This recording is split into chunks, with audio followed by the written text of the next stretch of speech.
बिस्मिल्लाहिर्रहमानिर्रहीम। ये quantity estimation की हमारी तीसरी क्लास है।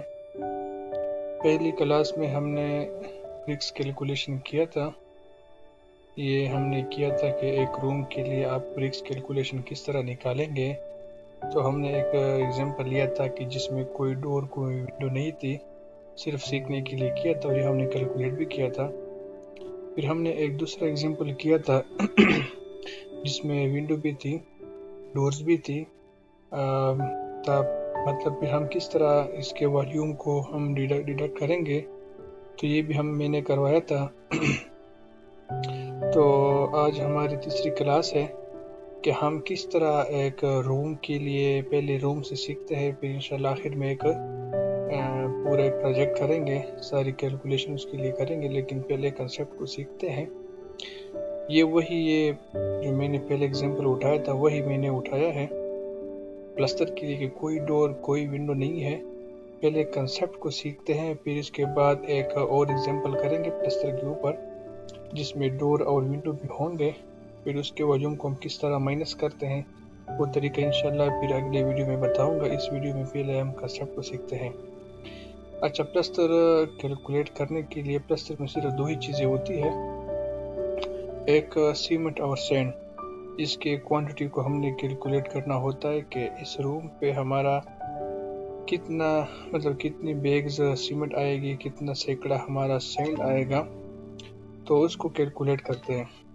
तो इसके लिए जो चीज़ें ज़रूरी है वो तो एक तो यह है कि इसका रेशो, कि प्लास्टर के लिए आप कौन सी रेशो इस्तेमाल कर रहे हैं। ज़्यादातर जो फील्ड में यूज़ होता है वो 1:3, मतलब एक सीमेंट और 3 हिस्से मतलब सैंड के यूज़ होते हैं। तो 1:3 प्लास्टर के लिए ज़्यादातर यूज़ होता है फील्ड में। एक तो रेशो का होना ज़रूरी है। दूसरी बात, रूम के डायमेंशन। तो लेंथ जो मैंने आपको ब्रिक्स में बताया था, ब्रिक्स कैलकुलेशन में लेंथ का हमारे साथ मतलब ये होता है कि आप इस सारी बाउंड्री को जमा कर ले, इसको कहते हैं पेरीमीटर। इसको कहते हैं कि आप बाउंड्री को जमा करें, इसके जो लेंथ होता है इसको पेरीमीटर कहते हैं। तो यहाँ पर हमारे पास जो लेंथ बनता है, तो ये रूम हमारे पास 20x12 है। तो 20 फीट इस तरफ है, 12 फीट इस तरफ है। तो इस रूम के सारे साइड को हम प्लस करेंगे। तो 20 फीट ये हो गया, 12 फीट ये हो गया, फिर 20 फीट ये हो गया, 12 फीट हमारे साथ ये हो गया। तो पहले हम लेंथ को निकाल लेते हैं। Is equal to 20 plus 20 plus 12 plus 12, तो हमारे पास आ गया 64 फीट। अच्छा, इस रूम की जो हमारे साथ हाइट है वो हमारे साथ है 13 फीट। ठीक हो गया।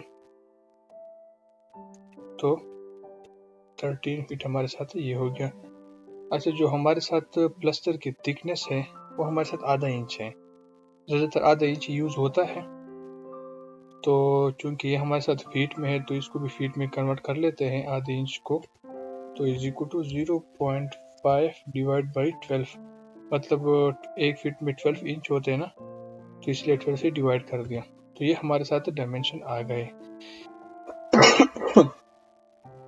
तो पहले हम वेट क्वांटिटी को कैलकुलेट करते हैं। वेट क्वांटिटी को किस तरह कैलकुलेट करते हैं? Volume of wet quantity is equal to length multiply by height multiply by thickness. तो ये हमारे साथ वेट क्वांटिटी आ गई। सही है। जब आप इसके बाद जो ज़रूरी स्टेप हमारे साथ है वो ड्राई क्वांटिटी। जो आपके साथ वेट क्वांटिटी आ जाती है उसको आप ड्राई फैक्टर से ज़रूर मल्टीप्लाई करोगे।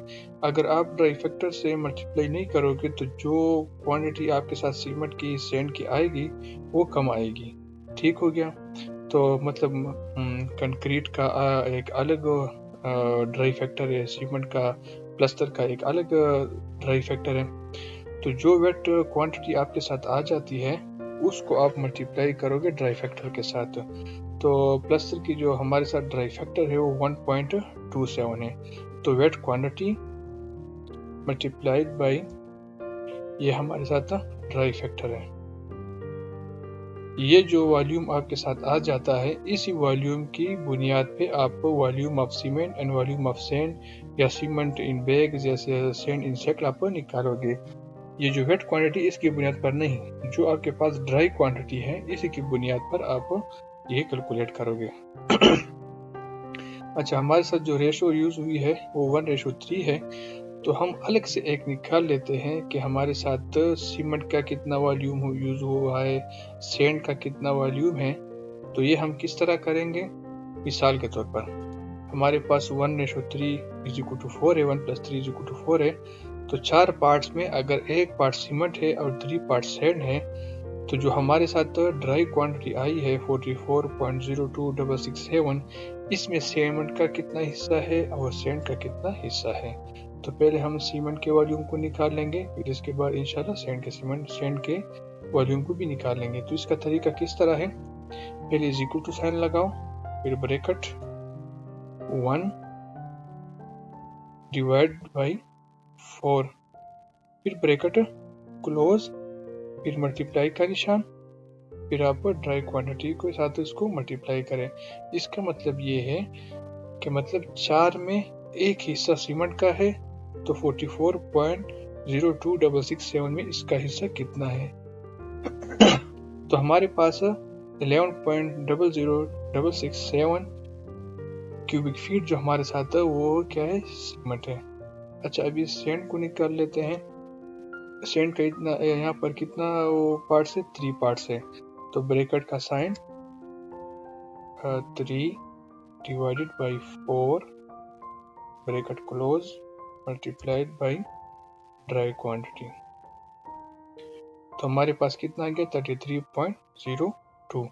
मतलब ये हो गया कि हमारे पास जो ड्राई क्वांटिटी आई थी 44.02667, इसमें 11.00667 हमारे साथ वॉल्यूम ऑफ सीमेंट है, और हमारे साथ जो 33.02 है वो हमारे साथ क्या है? वॉल्यूम ऑफ सैंड है।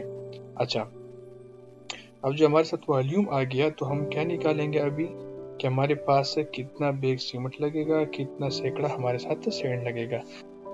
तो ये अभी आपको बताता हूँ कि हमारे पास जो वो एक सीमेंट मतलब जो बैग है उसका वॉल्यूम क्यूबिक फीट में 1.25 है। एक सीमेंट बैग का जो वॉल्यूम है क्यूबिक फीट में वो हमारे साथ 1.25 है। अगर हमारे साथ 11.00667 क्यूबिक फीट हमारे साथ सीमेंट है, तो इसको बैग में कन्वर्ट करने के लिए हम 1.25 से डिवाइड करेंगे, तो is equal to this divided by this. तो हमारे साथ 8.805333 number of bags of cement लगेंगे। तो हम कितना मंगाएंगे? 9 मंगा लेंगे। अभी हमारे पास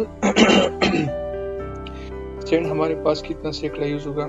ये एक पॉइंट मैं आपको बताता हूँ कि 1 सैकड़ा जो बराबर होता है वो 100 क्यूबिक फीट के बराबर होता है।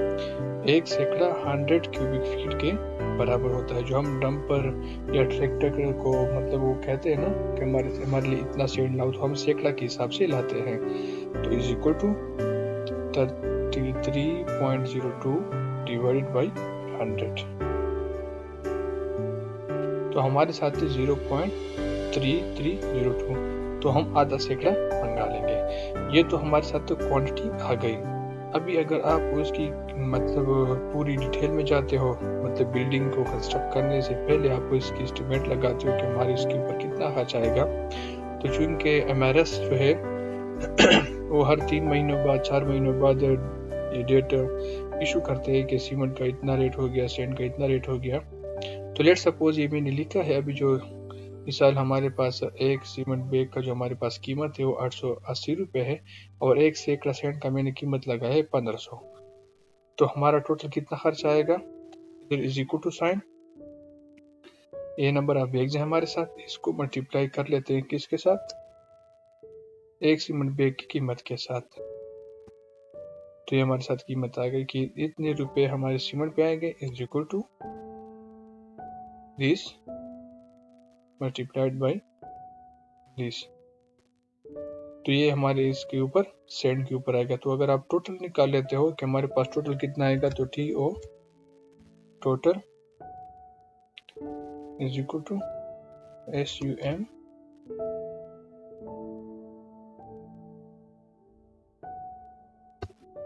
तो हमारे इस रूम के ऊपर जो प्लस्तर वर्क के ऊपर हमारे पैसा आएगा वो कितना आएगा, मतलब 8,243 रुपये हमारे इस रूम के ऊपर प्लस्तर का मतलब वो कीमत आएगी। तो आज के लिए इतना ही। तो इंशाल्लाह जब अगली वीडियो बनाएंगे तो इसी के ऊपर हम करेंगे कि हम विंडो भी देंगे और डोर भी देंगे, तो इसके वॉल्यूम को हम किस तरह माइनस करेंगे। सिंपल वही जिस तरह हमने ब्रिक्स में के वॉल्यूम को हमने माइनस किया था उसी तरह इसमें भी माइनस करेंगे। तो आज के लिए इतना ही। तो इंशाल्लाह अगली वीडियो में किस तरह हम डोर के और विंडो के वॉल्यूम को माइनस करते हैं वो भी इंशाल्लाह मैं आपको बताऊंगा। और ये हमारे साथ एक तैयार एक्सेल शीट पड़ा हुआ है, इसी से भी कर सकते हैं। तो इधर मैं आपको दोबारा करा लेता हूँ। हमारे पास जो लेंथ है वो कितना था, 64। जैसे देख लेते हैं, लेंथ 64 था, हाइट हमारे साथ कितना था, 13 था। तो ये डायरेक्ट होता है लेंथ 64 और हमारे पास जो थिकनेस थी सी प्लस्तर की वो 0.5 इंच थी और हमारे पास जो रूम की जो हाइट थी वो 13 थी।